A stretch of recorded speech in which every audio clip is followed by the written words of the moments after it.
For Jeff and myself, the total marriage consists of 3 C's, which is communication, compatibility, and commitment. And we believe commitment is, we feel stronger about commitment. Before we married, we both come from families where parents had divorced, and we had decided that we would be committed and try to make the marriage work as best we could. We do have our, as every couple would have disagreements, but, we decide we would do our best to make up and, get on with life.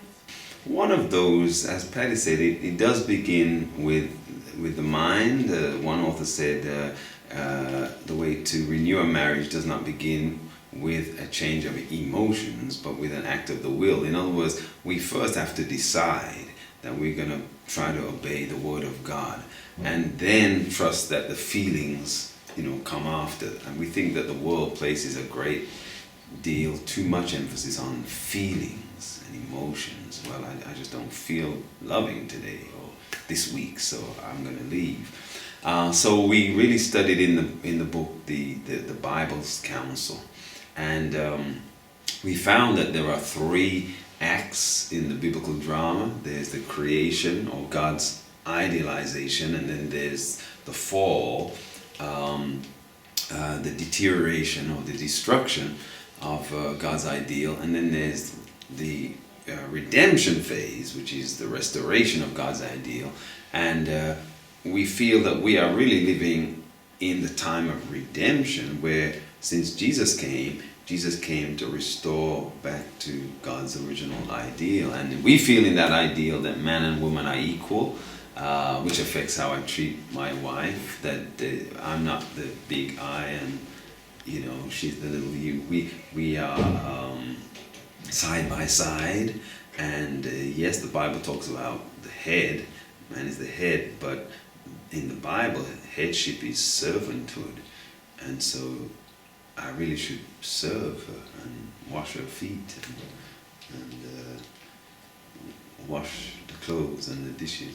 We live in a world where people feel that they know about relationships, and it is an amazing thing. If I was a specialist in geology or geometry or something like that, people would listen to me feeling that, well, he studied this thing and I don't know too much about it. But in the areas of love and relationships, everybody feels that they are an expert, and that they don't need to know or to grow in any way. And we just want to show that no. The very fact that there's so much failure in relationships is evidence that there are things we need to know and to grow.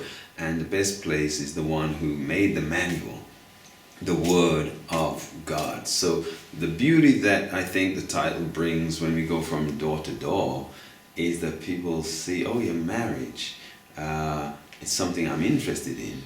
But I think especially for literature evangelists, one key would be to show that you may know something, but you don't know everything.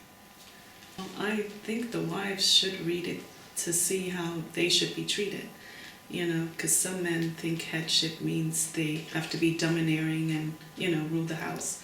But I feel that a woman should, she shouldn't be considered little to be stomped on or be abused or whatever. She's an equal partner in the marriage.